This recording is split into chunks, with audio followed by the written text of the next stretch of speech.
Hello સૌ હરિભક્તોને જય સ્વામિનારાયણ। આજે આપણે વાત કરીશું એક એવા દિવાળી ઉત્સવની, જે માત્ર ઉજવણી નહોતી, પરંતુ એકતા, શાંતિ અને માનવતાની એક અદ્ભુત યાત્રા હતી। 12 નવેમ્બર 2025ના રોજ, બીએપીએસ સ્વામિનારાયણ સંસ્થા અને યુનાઇટેડ નેશન્સ ખાતે ભારતના સ્થાયી મિશને મળીને વિયેના સ્થિત યુનાઇટેડ નેશન્સ ઓફિસમાં દિવાળીનો અનોખો, ઐતિહાસિક અને ખૂબ જ પ્રેરણાદાયી કાર્યક્રમ યોજ્યો। આ માત્ર દિવાળી ઉજવવા માટેનો કાર્યક્રમ નહોતો, આ પ્રસંગે બે વિશેષ માઇલસ્ટોન પણ ઉજવાયા। બીએપીએસ અને United Nations economic and social council વચ્ચેની 30 વર્ષની ભાગીદારી અને પ્રમુખ સ્વામી મહારાજે વર્ષ 2000માં યુએનમાં આપેલા ઐતિહાસિક પ્રવચનને આજે 25 વર્ષ પૂર્ણ થયા। આ ભાષણ યુનાઇટેડ નેશન્સમાં આપેલું પ્રથમ ગુજરાતી સંબોધન હતું, જે આજે પણ વિશ્વને શાંતિ અને માનવતા તરફ દોરી જાય છે। આ ખાસ દિવાળી ઇવેન્ટમાં Afghanistan, Egypt, Bharat, Indonesia, Kenya, Malaysia, Myanmar, Singapore, Thailand અને અમેરિકા જેવી અનેક રાષ્ટ્રોના ડિપ્લોમેટ્સ અને પ્રતિનિધિઓ ઉપસ્થિત રહ્યા। યુનાઇટેડ નેશન્સના અધિકારીઓ અને અનેક આંતરધર્મીય અને સામાજિક સંસ્થાઓ પણ જોડાયા। સાથે સાથે Australia, Austria, France, Germany, Netherlands, New Zealand, Portugal, Sweden અને યુકે સહિત અનેક દેશોના બીએપીએસ પ્રતિનિધિઓ પણ હાજર રહ્યા, જે સંસ્થાની વૈશ્વિક પહોંચ અને સેવાને દર્શાવે છે। કાર્યક્રમની શરૂઆત બીએપીએસના સંતો અને યુવકો દ્વારા વૈદિક શાંતિ પ્રાર્થનાઓથી થઈ। પછી એક સુંદર વિડીયોમાં દિવાળીની શાશ્વત પ્રેરણા, અંધકાર ઉપર પ્રકાશનું વિજય વિડીયો દર્શન ઉપસ્થિત મહેમાનોને અનુભવી। ત્યાંથી આગળ, બધા ડિપ્લોમેટ્સ અને મહાનુભાવો મળીને દીવો પ્રગટાવવા માટે મંચ પર આવ્યા, જે આશા, એકતા અને નવા પ્રારંભનું પ્રતીક બન્યું।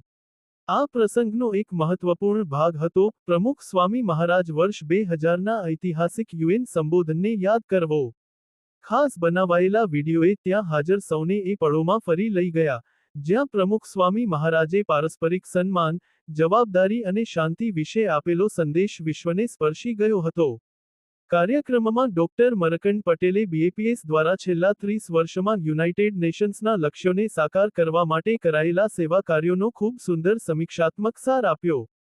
તેમણે સમજાવ્યું કે બીએપીએસના કાર્યનું મોડેલ યુનાઇટેડ નેશન્સના સસ્ટેઇનેબલ ડેવલપમેન્ટ ઓના સ્થાનિકીકરણ નું ઉત્તમ ઉદાહરણ છે, જેમાં સેવાને પરિણામમાં અને કરુણાને પરિવર્તનમાં બદલી દેવામાં આવી છે। ભારતના પ્રતિનિધિ શ્રી વિક્રમજીત દુગ્ગલએ મુખ્ય પ્રવચન આપ્યું। તેમણે દિવાળી, બીએપીએસ અને યુએન ત્રણેયની સાંઝા મૂલ્યો અને માનવતાની શક્તિની પ્રશંસા કરી। તેમણે ખાસ કરીને મહંત સ્વામી મહારાજના નેતૃત્વનું પણ બિરદાવ્યું અને કહ્યું કે તેઓ પ્રેમ, શાંતિ અને સુમેળના સાચા રાજદૂત છે। ઇન્ટરનેશનલ એટોમિક એનર્જી એજન્સીની સિનિયર અધિકારી મિસ પેરી લિન જોન્સને શાંતિપૂર્ણ સમાજ માટે નૈતિક મૂલ્યોના મહત્વને ઉજાગર કર્યું। તેમણે બીએપીએસની યુક્રેન શરણાર્થીઓ માટેની સેવા તેમજ અમેરિકા અને અન્ય દેશોમાં થતી માનવતા આધારિત સેવાઓની પ્રશંસા કરી। યુનાઇટેડ નેશન્સ ઇન્ડસ્ટ્રીયલ ડેવલપમેન્ટ ઓયોએના deputy director general Shri Yuko યાસુનાગાએ તો ખૂબ જ પ્રેરણાદાયી શબ્દોમાં કહ્યું કે સરકારી સંસ્થાઓ અને નાગરિક સમાજ વચ્ચેની ભાગીદારી જ સ્થાયી અને સર્વસમાવેશક વિકાસ સર્જે છે। તેમણે બીએપીએસને તેની 25 વર્ષની economic and social council consultative status માટે અભિનંદન આપ્યા।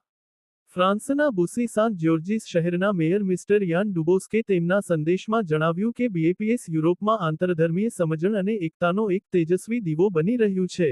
કાર્યક્રમના અંતે મહંત સ્વામી મહારાજનો આશીર્વાદ સંદેશ રજૂ થયા।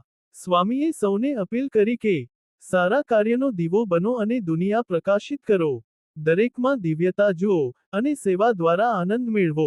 અંતમાં, મહેમાનોને સુંદર અન્નકૂટ દર્શન કરાવવામાં આવ્યા જે સમરસતા, કૃપા અને કૃતજ્ઞતાનું એક અદ્ભુત પ્રતીક હતું। દરેકે દિવાળીના પ્રસાદનો આનંદ લીધો અને માનવતાના આ ઉત્સવને હૃદયમાં સંગ્રહ્યો।